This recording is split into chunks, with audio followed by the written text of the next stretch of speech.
Hey everybody, I just wanted to do a quick unboxing and review of this keyboard. It's a budget mechanical keyboard. It's called the Kumara and it's by a company called Redragon. They make a whole bunch of different kind of budget keyboards and sell them on Amazon. This one actually comes in at only $26 on Amazon. I bought this with my own money. They didn't send that out to me. But I think if you pay about another $10 or $15, you can get a backlit model. As you can see here, there's no lighting here. Isn't a problem for me. I'm not a huge fan of backlit keyboards anyway. I'll just turn a light on if I really want light. This thing does have a gamery look. It's going to be interesting to unbox it and have a look at what it's packing. The most interesting feature that kind of came across to me here is it says you can actually, the switches are socketed and not soldered onto the PCB, so you can actually replace the switches in addition to the keycaps. So that's interesting. Cherry blue keyboard, so it's going to have that tactile clicky feel. But let's dive in. So this is pretty stock standard, as you would imagine. At least it comes with some bubble wrap. Some keyboards do not come with bubble wrap. We'll leave that there for a second. What do we got here? We've got a Redragon, kind of, we appreciate your business. We've got a user guide, which is pretty simple. Wow, it's literally one page, just with a few of the multimedia functions, nothing that fancy. And then we've got a keycap puller. Now the problem with the keycap pullers, if they're this plastic material, is that they actually can scratch the keys. And so I'm a bigger fan of wire ones, which get in under there. So we'll see how that goes when we actually try to, remove the keycaps. But that's all you get in the box. So I'll put this to the side. So let's get into the keyboard itself. So it comes in bubble wrap, which I said is nice. Some of these cheaper Chinese keyboards you get, they don't actually come with bubble wrap and they can get knocked around a little bit. So here we go, standard keyboard. It's a 10 keyless, but you've got your whole function row up there, so you're just missing the numpad. So the cable is non-detachable, which, for this price of $26, you can't really complain. Comes with a nice little cable tie thing though, and it's a pretty decent, pretty hefty cable. It's pretty thick, better quality than I'd expect. Under here they were saying this is gold-plated USB. I'm not sure if that really makes a difference, but it does look goldish. So I guess that's good. You can hear how clicky this is. So it's definitely a using blue switches. These aren't cherry blue switches. They are I believe, a clone. So we'll pull them off in a second and have a look at it. But just looking at the keyboard, it's pretty sturdy actually. There's not a lot of flex to it. It's plastic construction around the case, but you can really feel that metal plate in there is giving it a fair amount of heft. This thing, you'd hit somebody with it and actually hurt them if you wanted to, but don't. On the other side here, we have plastic flip-up feet, so you can get an angle if you want. And that's actually not a bad unit. It's pretty sturdy, it's pretty well built. It's plastic, and I imagine that plastic will kind of not look as nice as it does right now in the future, but it's not bad. You got this Redragon branding here, which I'm not a huge fan of. It looks a little bit too gamery for me. Doesn't look like that would be easier to remove either. But that's the keyboard, pretty basic affair here. I actually quite like it. If it didn't have that Redragon branding, this would be a pretty minimalist board. Imagine if you get it in white. I don't know if you can, but that'd be pretty cool. But let's go ahead and have a look at what kind of switches this thing is packing. So I'm gonna use this keycap puller. Oh, I really don't like these plastic ones. Okay, so blue switch, you can see what's going on there. The keycaps, okay, so on the box, they actually, I think they lied. They were saying on the box that it's double shot. This is not double shot, you can see here. It's just the single layer of plastic. And I'm not sure if this is ABS or PBT. I'm guessing it's probably ABS. This is already starting to scratch a little bit, which is a shame. This looks laser engraved.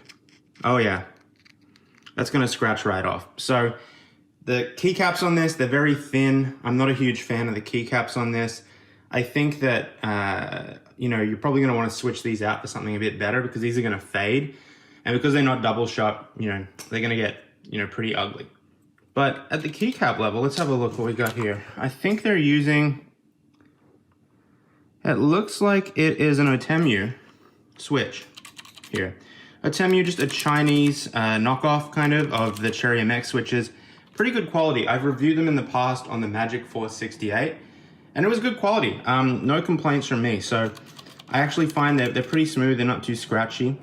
You can see, I'm not sure if you can see here, that this is socketed. It is not, it's plate mounted. It's not PCB mounted. So if you had the right tool, you could actually pull this switch out. But the problem is, I don't believe that Redragon have given us the right tool to pull out these switches. So we can't do it right now. Yeah, this isn't gonna work. I was gonna say, is this a 2-in-1? No, it's not. So you could pull it out, but I do wanna say, with these cheaper keyboards that claim that they have kind of plate mounted switches, if you pull it out, there's a chance you're gonna do some damage to the underlying circuitry underneath there. And I've read reports in the past of, you know, switch compatibility issues, i.e. different brands of switches aren't gonna work, or, you know, somebody redid the whole thing, pulled out all the switches and replaced it with cherries or Gaterons or something. And what will often happen is the switch, just the socket doesn't fit properly, right? And I imagine that'll be the case here. This might be a bit better because they're not LED, so you don't have to worry about that, but I probably wouldn't replace the switches on this. What I would do though, is replace the keycaps. These are pretty flimsy keycaps, not the greatest.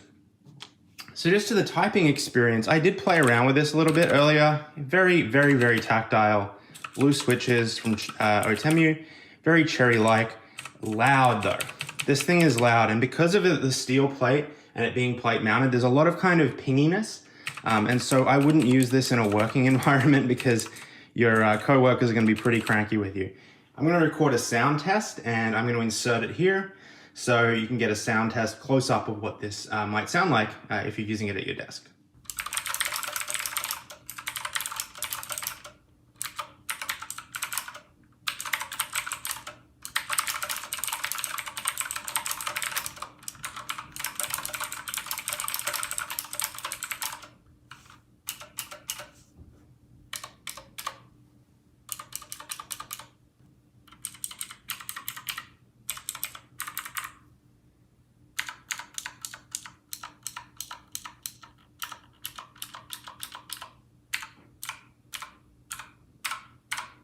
So that's how it sounded, very, very clicky. As you can tell that the switches, you know, just because of the way that they're mounted here, the plastic, the steel on the plate, not only are you getting that blue tactile kind of clicking sound, but you're also getting the reverberation of that. It's a bit pingy.